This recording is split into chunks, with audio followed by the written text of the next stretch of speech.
नाज़रीन अस्सलाम वालेकुम। मैं मोहम्मद अम्मार इस्लामी न्यूज में आपका इस्तकबाल करता हूँ। आइए देखते हैं आज की अहम खबर। अस्सलाम वालेकुम। 2024 का parliament election BJP versus India alliance होगा।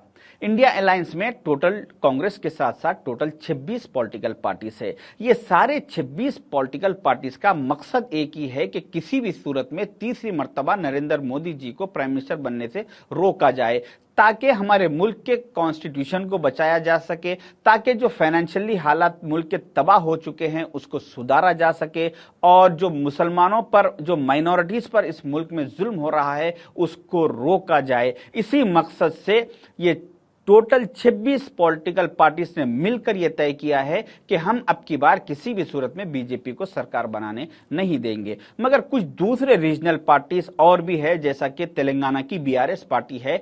ये लोग इंडिया अलायंस से बाहर रहते हुए बैकडोर से पूरा बीजेपी को सपोर्ट करने की कोशिश कर रहे हैं, ताकि तीसरी मर्तबा बीजेपी इख्तिदार में आए। इसी प्लानिंग के तहत बीजेपी और बीआरएस में एक खुफिया माहिदा किया गया तेलंगाना के 17 एमपी सीटों को लेकर। उसमें यह तय किया गया है कि 8 तेलंगाना के 17 सीटों में से 8 सीटों पर बीआरएस अपने स्ट्रॉन्ग कैंडिडेट्स को उतारेगी और यहां से बीजेपी के 8 डम्मी कैंडिडेट्स रहेंगे, और दूसरे 8 सीटों पर बीजेपी के स्ट्रॉन्ग कैंडिडेट्स रहेंगे और यहां से बीआरएस के 8 डम्मी कैंडिडेट्स रहेंगे। इस तरह से ये दोनों पार्टीज ने मिलकर 16 सीटों पर मुकाबला करने का तय किया है। रहा सवाल 17वीं सीट का, जो हैदराबाद पार्लियामेंट की है। ये दोनों साथी मिलकर अपने तीसरे साथी को बचाने की पूरी मुमकिनाना कोशिश करेंगे।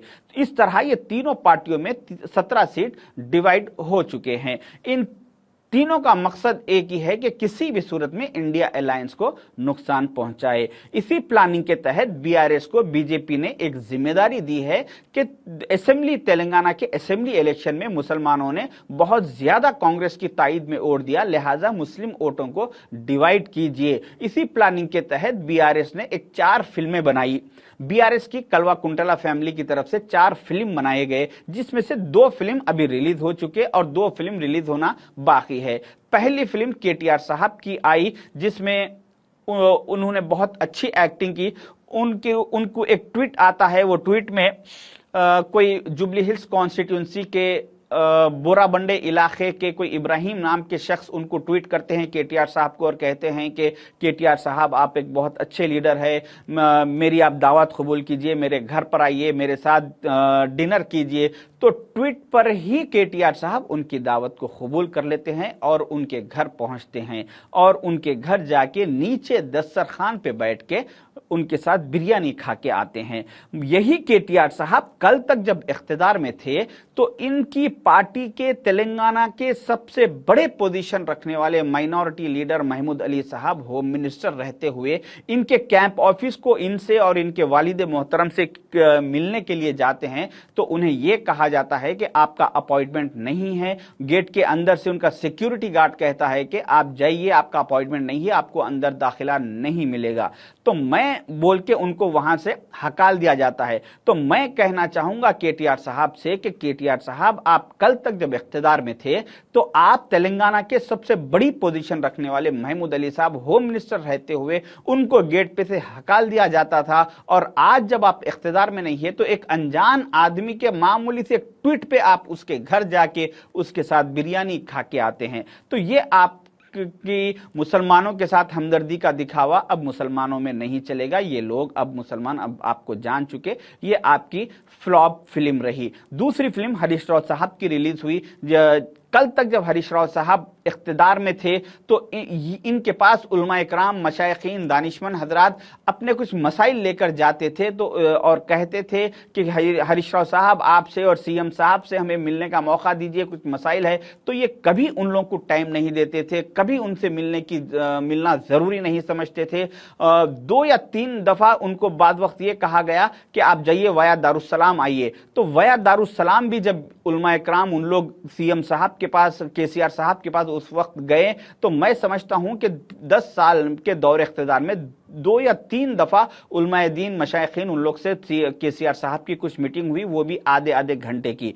तो केसीआर साहब 10 साल में ये हरीश राव साहब और केसीआर साहब उलमा इकराम को 10 साल में सिर्फ 1.5 घंटे का कुछ अप्रॉक्सीमेटली टाइम दिए, और आज यही हरीश राव साहब हैदराबाद की ओल्ड सिटी के तालाबकट्टे इलाके के एक मदरसे में आते हैं और उलमा इकराम के साथ बैठ के 2-2 घंटे उनके साथ करीब बैठते हैं, चाय पीत के उनसे कहते हैं कि हम सेकुलर है, हमारा आप लोग साथ दीजिए, हम आपके साथ है, हम आपके लिए कोई मसाइल पर आवाज़ उठाएंगे। इस तरह से हरीश राव साहब ने कहा। मगर मैं हरीश राव साहब से कहना चाहूँगा कि हरीश राव साहब, अब आपकी आवाज़ उठाने की कोई ज़रूरत नहीं है, क्योंकि कल तक जब आप इख्तिदार में थे उस वक्त आपको सिर्फ कलम उठाना था, मुसलमानों के मसाइल पर कलम उठा के आपको साइन करना था, मुसलमानों के मसाइल हल हो जाते थे। मगर कल आप कलम नहीं उठाए इख्तिदार में रहने के टाइम पे, और आज जब आप इख्तिदार में नहीं है तो इस वक्त आप आवाज़ उठाने की बात कर रहे हैं। तो आपकी ये फिल्म मुसलमान जान चुके, मुसलमान आपके 2 चेहरे समझ चुके, अभी मुसलमान आपके बहकावे में नहीं आएंगे। अब तीसरी फिल्म इनकी कविता मैडम की आएगी, फिर उसके बाद चौथी फिल्म केसीआर साहब की आएगी, निज़ाम सरकार के बारे में बात करना शुरू करेंगे मुसलमानों को बहकाने के लिए। तो मैं आवाम से कहना चाहूँगा कि ये जो फैमिली है, ये फैमिली कोई गलत फैमिली नहीं है, ये कोई ख़राब लोग नहीं है, ये लोग अच्छे हैं, ये हमारे साथ वक्त देंगे, हमारी सुनेंगे। मगर कब? जब ये इख्तिदार में नहीं है। तो जब ये इख्तिदार में रहेंगे तो फिर हमें हमारे दरवाज़ों से, उनके दरवाज़ों से ही हमें हकाल दिया जाएगा, जैसा कि महमूद अली साहब को हकाल दिया गया था। तो इसी हिसाब से मैं मुसलमानों से अपील करना चाहूँगा कि इन लोगों को हमेशा इख्तिदार से बेदखल रखिए, ताकि ये फैमिली हमेशा हमारे कामों में आते रहे, हमको वक्त देती रहे। अगर ये इख्तिदार में आ जाएंगे तो फिर हमें वक्त नहीं देंगे। तो जिस तरह से तेलंगाना के असेंबली इलेक्शन में मुसलमानों ने 70-30% का जो फॉर्मूला किया है, 70% मुसलमानों ने कांग्रेस को वोट दिया और 30% मुसलमान बीआरएस को वोट दिया। मगर अब वो ऐसा इलेक्शन नहीं है। अब हिंदुस्तान के 2024 का जो पार्लियामेंट इलेक्शन है, उसमें हमारे को मुल्क के आइन को बचाना है, कॉन्स्टिट्यूशन को बचाना है, शरीयत को बचाना है, हमारी बहन बेटियों के हिजाब को बचाना है। ये बहुत अहम मुद्दे हैं जो अब के इलेक्शन के बाद तय किए जाएंगे। तो लिहाजा अब के 100/0 का फॉर्मूला अपनाइए। तेलंगाना के मुसलमानों से मैं अपील करूंगा कि अब इंडिया अलायंस के साथ, कांग्रेस के साथ 100/0 का फॉर्मूला करिए। कांग्रेस को 100 आउट ऑफ 100 वोट मिलना चाहिए और बीआरएस को 0 वोट मिलना चाहिए। इसीलिए मैं आप तमाम लोगों से रिक्वेस्ट है कि बहुत ही नाजुक वक्त है, इस पर सोच समझ के कदम उठाइए और कांग्रेस का इंडिया अलायंस का साथ दीजिए। शुक्रिया। अल्लाह।